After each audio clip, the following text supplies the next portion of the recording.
Ladies and gentlemen, today we're going to talk about a girl who took a whole year to master the courage to confess on August 15, and what happened. The boy lay like a dead fish, unresponsive as the girl talked, and she wondered, rejection.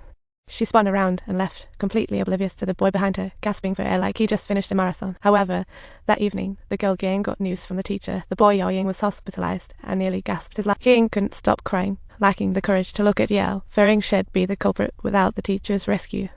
On her way home, Guiying bumped into Wenai and thought, oh boy, trouble.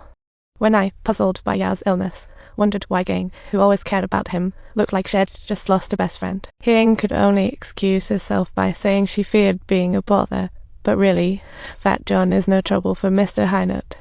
Mr. Highnote should definitely be bolder. He already knows what he wants to do.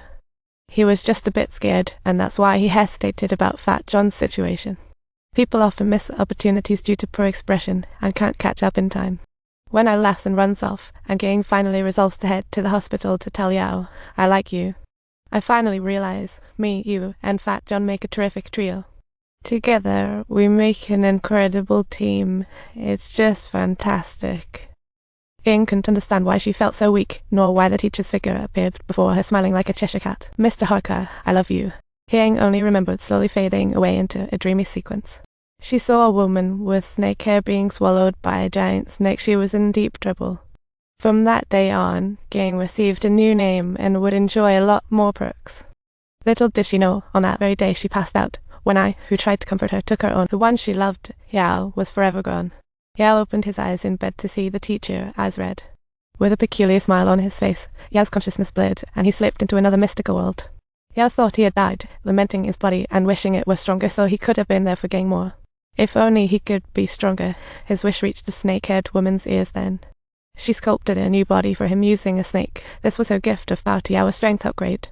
Yao's original body was slowly fading away, and without knowing anything, he instinctively began to resist. Yao dear, come back, my body.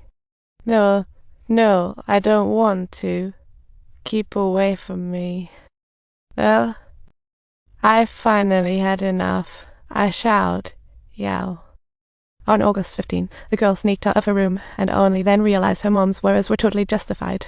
In the eyes of outsiders, she looked like a monster, and two men grabbed her, treating her like some kind of animal, ready. Luckily, Mom noticed Jasmine's escape and rushed out. After a long chase, she found her sprawled on the ground. Jasmine was being held by the hair by two men, kneeling silently. Was she about to be caught?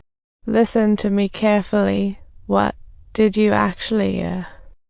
Mom activated her monster abilities and took down one guy, but the other one was closing in on them. But Mom's powers took a toll on her, draining her strength.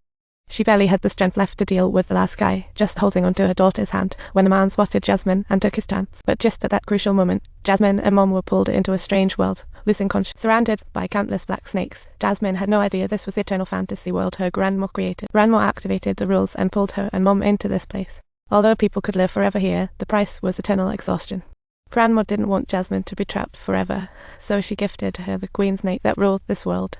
From then on, Jasmine gained the power of the wooden box and successfully returned to reality. Back in reality, she dared not venture outside again. She locked herself in the attic, fearing her special powers might harm innocents. One day, she suddenly spotted a boy downstairs, thinking to herself, I'm fine. Don't come any closer, or you'll turn to stone. I mean it.